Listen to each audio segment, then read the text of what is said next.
Oggend, nog 'n klein bietjie oggend. Ek het al by baie plekke gepraat, dis die eerste plek waar ek praat, as jy die laaste woord gesê, dan druk hulle 'n bottel wyn in jou hand. Dit is, dit is merkwaardig, ek sal dit onthou. Nee, kom ek sê baie dankie vir die geleentheid, dis 'n groot voorreg om hier te wees, saam met uitgeleese gehoor. Almal van u wat hier is vandag hier, omdat u weet waaroor hierdie saak gaan, omdat u dit ervaar, omdat u dit leef, omdat dit in die hart en in die bekommernis is. Ek wil begin deur te sê, ek kyk dit so 'n bietjie uit 'n ander kant uit.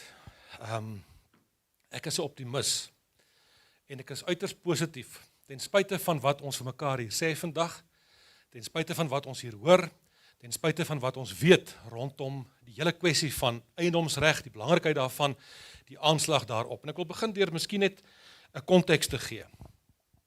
U moenie u laat ontstel aan die een kant, of aan die ander kant ontspan oor een enkele woord wat die president of die ANC positief of negatief sê nie. Want dit beteken niks. Dit beteken niks. As daar 'n versekering gegee word oor eiendomsreg, moet dit nie te ernstig opneem nie. As daar gesê word in Zimbabwe, moet dit ook nie te ernstig opneem nie. Want woorde is daar om gebruik te word, afhangende van die oomblik wanneer jy dit gebruik. Kom ek noem vir 'n voorbeeld. Die president is in die Withuis in die Oval Office, en hy word gekonfronteer met wat gaan aan met expropriation without compensation. Wat antwoord die president? President Trump moenie ontsteld raak daaroor nie. Ons het 'n grondwet, 'n artikel 25 wat eiendomsreg beskerm. Dit sê hy vir Trump. Dis dieselfde president Ramaphosa en sy party wat 'n jaar of 2 van tevore alles in hulle vermoë gedoen het om artikel 25 verander te kry en wat ons geblok het in die parlement. Maar daar vir Trump gee hy daardie versekering. Dan kom hy terug in Suid-Afrika, hy gaan Zimbabwe toe en hy sê, dit is die regte ding om te doen. Moenie u ontstel oor enigiets wat positief of negatief gesê word nie. Woorde is daar om gebruik te word. Kom ek praat vinnig oor 'n paar dinge. Ek sê in die eerste plek, ek dink daar is 'n leierskap vakuum in Suid-Afrika. Daar's werklike leierskap vakuum. Hoeveel goed gebeur krisis? Dan sal almal wonder, wat sê die president? Dan sê hy niks. En as ons gelukkig is, miskien oor 'n week skryf hy in sy nuusbrief iets, ons kan dit dalk gaan haal die media. Daar's 'n leierskapsvakuum. En ek sê, al is ons getalle gewys 'n minderheid, jy hoef nie die meerderheid te wees om leierskap te neem en aan te gaan daarmee nie. En mense soos ons wat hier sit vandag, wat die kennis het, wat die insig het en wat weet, moet eenvoudig in daardie leierskapvakuum instap en begin om die regte goed in Suid-Afrika te doen, om hierdie land te stuur in die rigting wat hy basies moet gaan. Ek wil begin deur te sê, ons het wat eiendomsreg en grond en restitusie en al die goedes betref, het ons reeds meer as agteroor gebuig sedert 94. Jy kan gaan kyk, die geskiedenis is daar, ek hoef nie vir die landboumense en die ander mense hier uit te spel, die stappe wat geneem is, die voorstelle wat gemaak is, hoe kan ons akkommodeer, hoe kan ons uitreik, wat kan ons doen, hoe kan ons help met landbouontwikkeling, hoe kan ons help met grondverdeling ensovoorts. Ons het genoeg gedoen. Ek dink ons is nou op die punt wat ons sê, ons het nou genoeg gedoen. En as jy praat van transformasie, die woord word so maklik rondgegooi, transformasie. Wat is transformasie? Wat is transformasie en restitusie? En my bekommernis is die volgende, as dit by eiendomsreg en by grond kom, is dit erger. Dit is erger as swart ekonomiese bemagtiging, dit is erger as regstellende aksie. Want ten minste daar beteken transformasie en restitusie dat ons moet die bevolkingssamenstelling gaan weerspieël. So ons gaan so, daarom 'n 7% styk hê dalk in hierdie besigheid.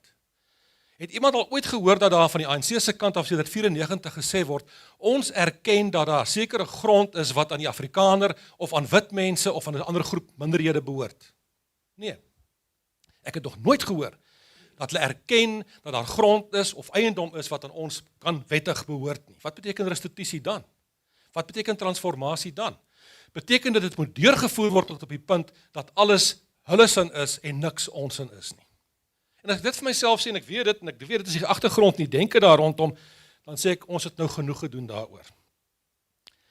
Die punt is, ek dink, die tyd het gekom wat hierdie goeders betref, dat ons baie sterker sal moet weerstand bied, dat ons baie sterker sal moet teegsit, en ons teestryd uitspreek hieroor, en van my kant af, en die Vryheidsfront Plus se kant af, geen verdere kompromie oor hierdie goed nie, niks, nul. Ons het genoeg gedoen, ons het dit klaar gedoen. Nou, het die argumente gehoor vandag, fantastiese argumente van almal se kant af hier, uitstekend, die argumente is dodelik, internasionale voorbeelde, die argumente is aan ons kant, ons is 100% reg, Ek het geen twyfel daaroor nie. Wat maak ekonomiese groei moontlik? Wat laat werkgeleenthede geskep word? Ja, die sekuriteit van eiendomsreg, ons weet dit. Dink ons gaan die ANC daarvan oortuig?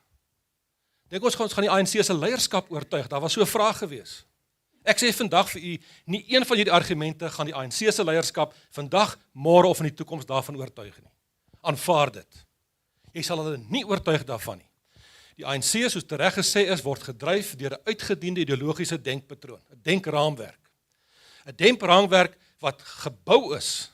En ek was met president Ramaphosa in konflik daaroor en ek gaan vanmiddag dit weer doen in 'n vraag in die parlement. Gelykheid, equity, equality. Vir ons en die meeste normale mense in die wêreld, is jy bereid om te gaan vir gelykheid, equality, om gelykheid van 'n geleentheid daar te stel. Kom ons wees billik, kom ons gee almal 'n gelyke kans om in die lewe vooruit te gaan. Dis nie wat die ANC dink nie, dis nie wat die ANC hoor nie, dis nie wat die ANC glo nie. Hulle glo aan gelykheid van uitkoms, equality of outcome. Nou iemand moet vir my kom verduidelik waarop hierdie aarde daar gelykheid van uitkoms ooit kan bestaan. Selfs in die sosialistiese tyd, die kommunistiese tyd, het daar die uiters hardwerkende, hoogs intelligente, bekwame Oos-Duitsers dit nie kon regkry nie. En om een of ander rede twyfel ek of die ANC dit gaan regkry aan hierdie kant. Gelykheid van geleentheid, maar nie gelykheid van uitkomste nie. Maar dit pas presies in by hulle nasionaal-demokratiese revolusie denke, en dit word gebruik as die verskoning, want onthou nou een ding, solank daar nou nie gelykheid van uitkoms is nie, gee dit die rede hoekom daar altyd voortgegaan moet word met transformasie. Want ons het nog nie gelykheid van uitkoms nie. En dit word altyd gebruik as die verskoning waarom daar transformasie moet wees. En as daar verandering moet wees met transformasie, moet dit tog sekerlik lei na iets beters. Dit moet jou laat verandering bring na iets wat beter is. Wat vind ons in Suid-Afrika het beter geword onder die afgelope 30 jaar onder die ANC se transformasie? Ek dink ons het 'n unieke geleentheid wat die FSA betref, en ons moet dit asseblief nie laat verspeel nie. Ek het die voorreg gehad met die besoek wat ons gebring het as 'n Afrikaner afvaardiging onlangs, om in die Withuis die gesprek te hê. Ons het gesprekke gehad met Joseph Masevi, met Brendan McNamara, met Joe Volz en ander, en net vir interessantheid die ambassadeur wat na Suid-Afrika toe kom, wat verstaan waaroor dit gaan. Sy Senaat confirmation hearing is môre in die Senaat, en ek glo dit sal goed gaan. In die Withuis het hulle vir ons baie duidelik gesê, daar is die 4 voorwaardes, en een van die 4 wat vir vandag relevant is, hulle kan nooit die verhoudinge tussen Suid-Afrika en die FSA herstel of reset, voordat daar nie wegbeweeg is van onteiening sonder vergoeding, en dan moet dit fair market compensation wees, na 'n regsproses nie. Die Amerikaners staan onverbiddelik daarby. Dit is die kern. Gaan lees 'n boek van Ferguson, dan sal hy vir jou verduidelik die verskil tussen Noord- en Suid-Amerika, hoe in Noord-Amerika floreer tot 'n groot mate in Suid-Amerika ver agter geraak het, dan sal hy vir jou sê, die koloniale proses het in Suid-Amerika eers begin, toe was die Amerikaners nog wild en wes, voordat daar onderwikkeling gekom het. Maar die verskil was, in Noord-Amerika was daar nie koningshuise, of royalty, of 'n ander tipe benadering van edelmans en edel whatever, jy kan dit noem nie. Grond is oorgedra aan individue, wat eiendomsreg gekry het, en hulle self kon vooruitgaan. Suid-Amerika is die grond oorgedra tot 'n groot mate aan royalty in terme van die Spaanse koning sit in Spanje, maar die grond is oorgedra aan 'n edelman hier, of hierdie graaf, of hierdie een, en dit is nooit oorgedra aan individue nie. Ons ken die werklikheid, dat grond besit, gee vir jou die reg om vooruit te gaan en jou te help. Ons loop ons baie keer vas in die parlement en met gesprekke met ons swart kollegas oor, ja, we need land because land will make us rich. Nee, nee, nee. Grond maak jou nie ryk nie, jy kan dit ook nie eet nie. Die vraag is, wat maak jy met die grond? En hier sit ons in Suid-Afrika met die mees ontwikkelde gemeenskap in terme van landbou, wat boerdery betref. Hoekom dink jy ry president Trump uit na Suid-Afrika toe? Hy sal baie bly wees as die laaste boer hier pad gee en in Texas begin boer. Dis ons taak om te sorg dat hulle dit nie doen nie, want ons hulle hier nodig. Ek het net nou vir gesê, dink ons gaan die ANC oortuig in terme van die argumente wat geldig is, hoekom hierdie hele denkpatroon van hulle verkeerd is. Nee, ons gaan hulle nie oortuig nie. En meningspeiling sê, ja, daar is 'n groot gevaar, ons het dit vandag genoem, dat daar kan 'n nuwe ANC-tipe samevoeging kom met MK, met die EFF. Ek bekommer my nie daaroor nie. Hoekom nie?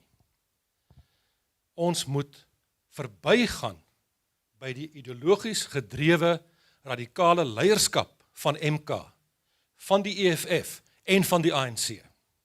Ek sê vir my ervaring met gewone mense op die grond, wit, swart, bruin, Indiër, soek 'n veilige land, hulle soek 'n toekoms vir hulle kinders, hulle soek 'n werksgeleentheid. Hulle is nie geïnteresseerd in ideologiese goed en in terme van wat die ANC op die tafel sit nie.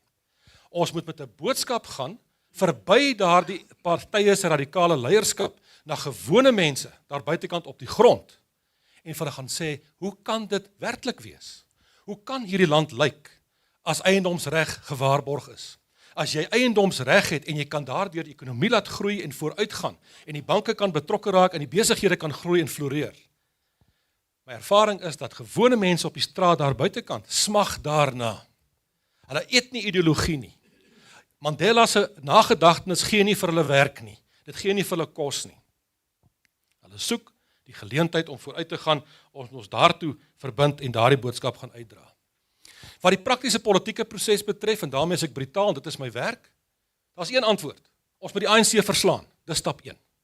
Die ANC moet uit mag uitgedryf word. Ek het kennis geneem dat hy sê dat hy het genooi die minister van landelike sake, hy is nie 'n slegte persoon nie, ek ken hom, hy is die leier van die PAC. Maar die interessante sou wees, as hy vandag hier was, sou u net die PAC se beleid gehoor het. Hoekom? Want die regering van nasionale eenheid is disfunksioneel, hy bestaan op papier en nêrens verder nie. Daar is nie 'n gemeenskaplike beleidsplatform in terme van waar gaan die ekonomie heen, waar gaan ons buitelandse beleid heen nie, dit het nie gebeur nie. So wat nou gebeur is, jy het ministers in verskillende portefeuilles, party doen uitstekende werk, van hulle is by die DA, van hulle is by die Vryheidsfront Plus, en van hulle is minder suksesvol. Maar elkeen wat in sy posisie is daar, gebruik sy posisie nou, om sy party se ideaal en beleid vorentoe te voer, sonder kombinering of kohesie van 'n proses wat vorentoe gaan.